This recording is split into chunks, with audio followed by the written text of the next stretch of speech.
Di tangan saya sekarang sudah ada dua buah lensa 50 mm f1.8. Yang satu punyanya Sony, yang satu punyanya Canon. Lensa-lensa ini saya sudah beli mulai 4 tahun yang lalu. Di awal-awal saya belajar fotografi. Kenapa saya beli di awal? Karena terpesona sama gambar yang dihasilkan oleh lensa 50 f1.8. Tapi setelah kesininya saya mulai menyadari mungkin harusnya dulu saya sebagai pemula nggak memulai pembelajaran fotografi saya dengan lensa 50. Mungkin saya akan lebih memilih beli yang lain ketimbang ini. Untuk tahu alasannya, kita nge-metal dulu aja.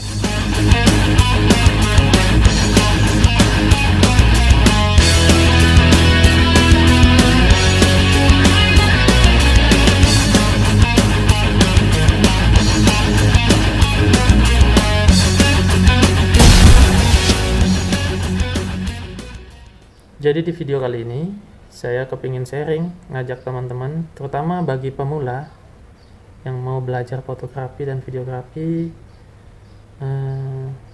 mungkin sebaiknya sebagai pemula nggak usah beli 50 mm f1.8 ini dulu. Karena kenapa? Sebentar dulu. Yang saya maksud pemula di sini tapi bukan pemula yang sultan ya.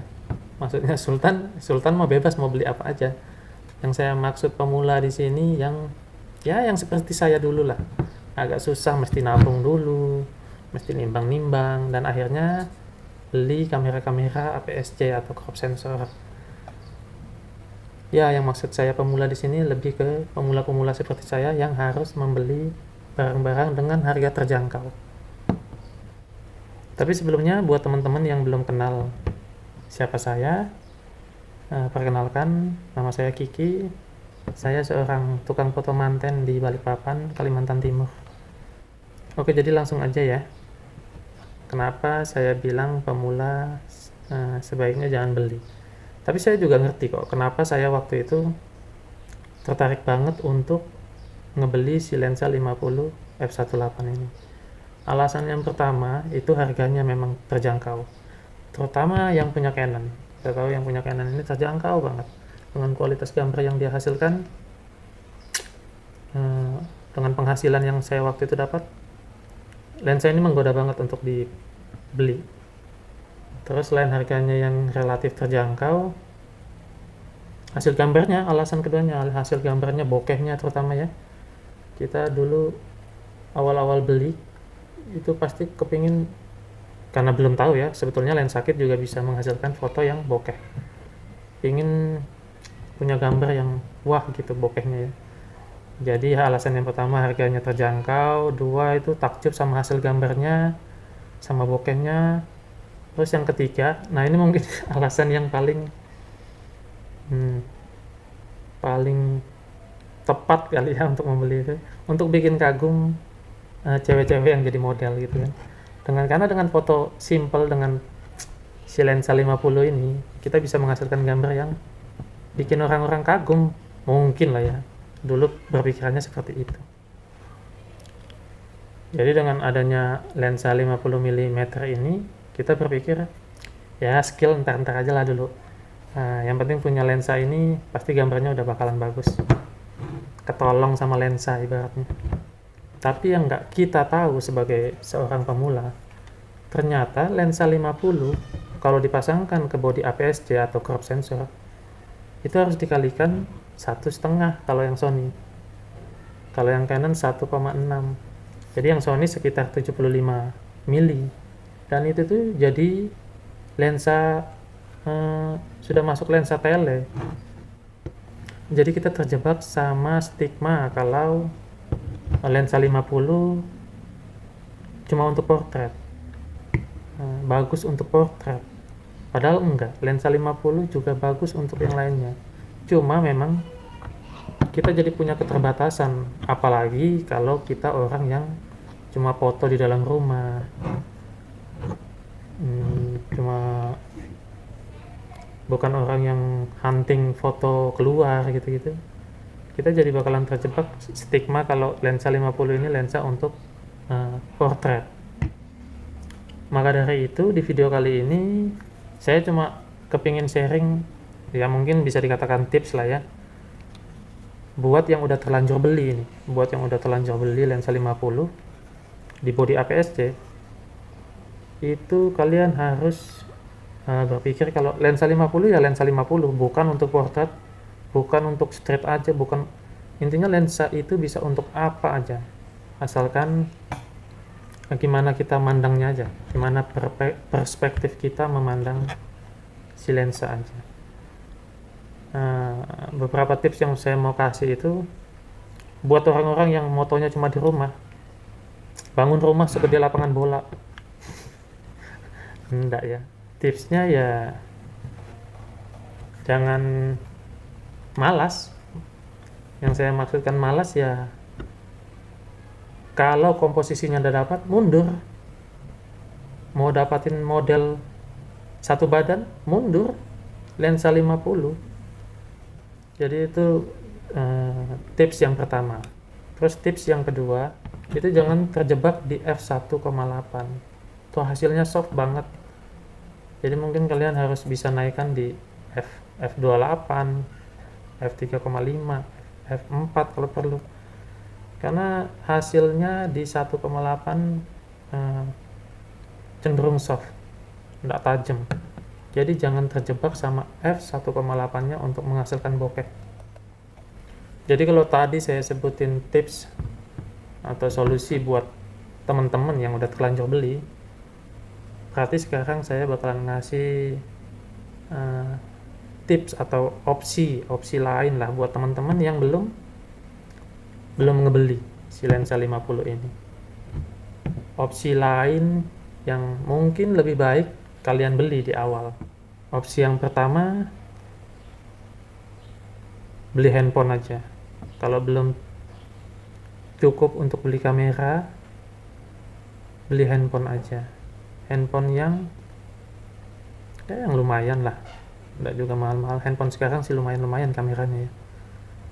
Kenapa saya katakan beli handphone aja? Karena beli kamera itu bisa dikatakan investasi. Bahkan kalau kalian ke depannya terus konsisten belajar, bisa jadi sesuatu yang menghasilkan, atau bisa jadi ladang pekerjaan buat kalian. Makanya kalau yang benar-benar masih mau memulai, saya sarankan mulai dari handphone. Kenapa handphone? Karena kalian akan mulai dengan belajar editing aja dulu. Jadi kalian bisa belajar di software seperti Lightroom Mobile, Snapseed, atau PixArt. Itu semua software yang bisa mengasah kemampuan post pro kalian sebagai fotografer. Terus opsi yang kedua, bagi teman-teman yang sudah terlanjur beli kamera, terus kepingin step up, pengen naikkan skill kalian lah dengan membeli lensa selain lensa kit. Lensa apa yang lebih baik dibeli sebelum si 50 f1.8 ini? Nah, kalian mungkin bisa sesuaikan sama kebutuhan kalian. Misalnya kebutuhan kalian untuk vlog, kalian bisa mulai dengan misalnya Sony ada Sigma 16mm f1.4. Harganya memang agak sedikit lebih mahal daripada yang Sony 1628 ya kalau nggak salah ya, yang pancake. Tapi itu juga bisa jadi opsi yang punyanya Sony dan lebih murah. Pengen belajar fotografi yang lebih universal apaan? Lensa 24 Canon. Lensa 24 Canon ini punya kemampuan makro. Dia punya kemampuan makro. Jadi kalian bisa eksperimen dengan lensa Canon 24 ini lebih banyak daripada dengan lensa 50 Canon. Atau yang murah juga tapi lebih universal, lensa Yongnuo 30mm. Ini lensa-lensa yang lebih universal dipakai. 24 sama 30 mili. Kalau untuk Sony juga ada 35 f1.8 dan 24 nya juga ada Sony. Jadi mungkin lensa-lensa 24 sama 35 lebih saya rekomendasikan buat teman-teman pemula untuk dibeli sebagai step up ningkatin skill fotografi kalian. Atau mungkin buat teman-teman yang hobinya niatnya belajar fotografi itu untuk moto-moto hewan, moto-moto sport, olahraga, itu bisa memulai dengan lensa-lensa tele. Seperti Canon ada 55-250 mm, Sony ada, kalau saya nggak salah, 55-210 mm. Saya bakalan ngasih contoh. Ini model saya nih, Batman sama Mr. Transylvania. Saya bakalan ngasih contoh hasil foto yang dihasilkan sama lensa 50 sama lensa 24 ini. Lensa 24. Jadi kalian bisa ngebandingin sendiri sebenarnya lensa 24 f/28 bahkan ya. Lensa wide dengan bukaan yang lebih sempit daripada 1,8 itu bisa menghasilkan bokeh yang hampir sama dengan f1.8 atau mungkin lebih bokeh. Kalian lihat sendiri aja nanti hasilnya saya tampilkan di layar.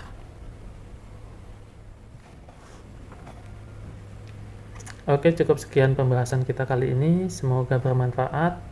Saya kali ini buatnya yang singkat-singkat aja, tapi mudah-mudahan bermanfaat. Kalian bisa share, kalian bisa klik like kalau suka, dan pastinya bantu subscribe kalau memang bermanfaat. Oke, cukup sekian. Terima kasih. See ya.